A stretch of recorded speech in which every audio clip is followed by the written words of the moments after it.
हऊ रूपवा के क्यों ले सजनिया तो हम हई रुपया के तुझे हमारे राइटर ने 2025 में ठाना कि ओनली ऑन टुनटुन यादव। तो टुनटुन यादव और आप सबसे बता दें कि कल ही हम लोगों ने 2 गाने शूट किए हैं, स्टैंडर्ड लेवल के गाने हैं भाई। सिस्टम हैंग कर देगा आने के बाद। आप लोगों से मैं दुआ कर रहा हूँ कि आने के बाद हर जगह का भाई दिखेगा। लेकिन पहला वाला गाना हम सुना रहे हैं, लड़की बोल रही है हर किस्सा टिले जब बिंदिया लगिले मिस इंडिया देवेला लोग डायमंड के री किस्सा टिले जब बिंदिया लगिले मिस इंडिया देवेला लोग डायमंड के री। तब हम कहले बारी हर की तुझे हऊ रूपवा के क्यों ले सजनिया तो हम हई रुपया के तुझे। इसी से रिलेटेड हमारा गाना आ रहा है, किंग का ही लेवल का गाना है। आने के बाद समझिए कि पूरा वो हाईवे जाम कर देगा, ऐसा गाना है। हर किस्सा टिले जब बिंदिया लगिले मिस इंडिया देवेला लोग डायमंड के रे साटिले जब बिंदिया लगिले मिस इंडिया देवेला लोग डायमंड के रे साटिले जब बिंदिया लगिले मिस इंडिया देवेला लोग डायमंड के रे। अरे तुझे हऊ रूपवा के क्यों ले सजनिया तो हम हई रुपया की तुझे। अरे तुझे हऊ गोलू भाई ए भाई अरे बघवा बिरदरी कहल जलाया बघवा बिरदरी कहल जलाया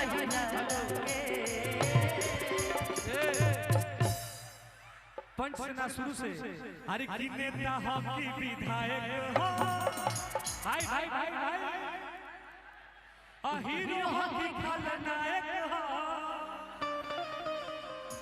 अकाऊ होए दरोगा का खाना के। लेकिन आज मैं ये लाइन टुनटुन जी के लिए कहूंगी कि बघवा बिरदरी कहल चला हिराना के अब भाई हमारे हाया युवती बघवा बिरदरी भाई हमारे हाया। ए भैया सुभाष भैया इधर आइए। ये लाइन टुनटुन जी के लिए नहीं सुभाष भैया के लिए भी बोल सकते हैं। अरे की चाचा हमारे हवे जदुवंशी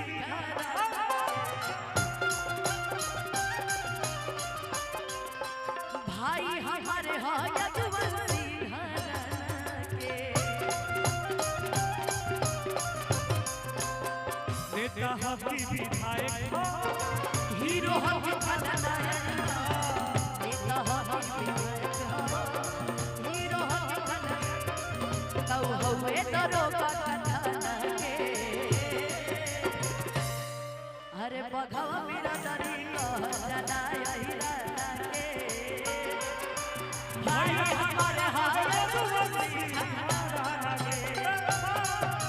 बघवा बिरदरी कहल जलाया हिराना के भाई हमारे हाया युवती। बघवा बिरदरी कहल जलाया हिराना के। अब भतीजा हमार हो जदुवंशी भतीजा बघवा बिरदरी कहल जलाया हिराना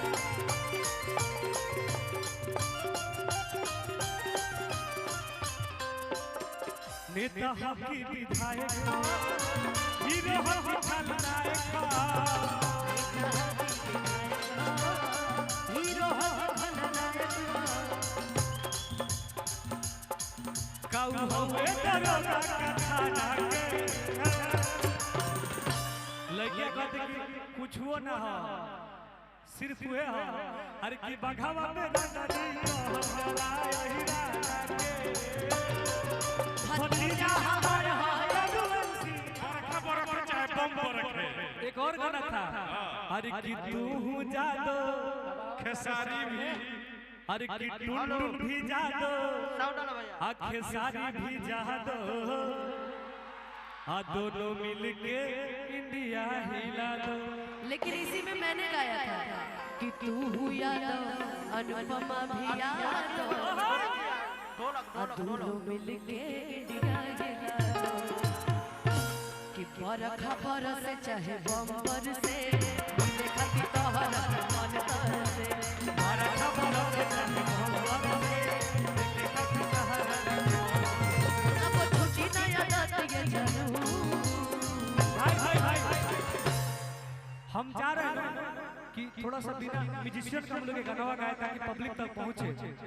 हम बोले थे हरि की बरखा बरखे चाहे बम्पर से देखे खाती तहरा मन तरसे कब छुट्टी ना याद ये जानू।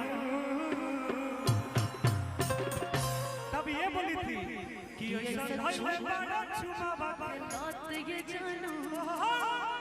हम एक मिनट भैया एक तो वैसे आवाज समझ में नहीं आ रही, एक मिनट रुक जाओ। मैंने कहा था टुनटुन जी से कि ऐसा चुमावा के धइले बाड़ा लते के जानू घरे आई जाला बुनी में भी जत ये जानू घरे आई जाला भाई गोलुआ भैया अभी हम लोग को बात तो आपकी जरूरत नहीं है, 2 मिनट थोड़ा सा रुक जाओ। हरि की बरखा बरखे चाहे बम बरखे देखे खाती तहरा के मन तरसे बरखा बरसे चाहे बम बरसे देखे खाती तहरा के मन तरसे कि ऐसा थैले बड़ा चुमावा के लते जानू। इस गाने में बड़ी पॉइंट की बात है कि ऐसा चुमावा के धइले बड़ा लत के जानू घरे आई जाला बुनी में भी जत ये जानू।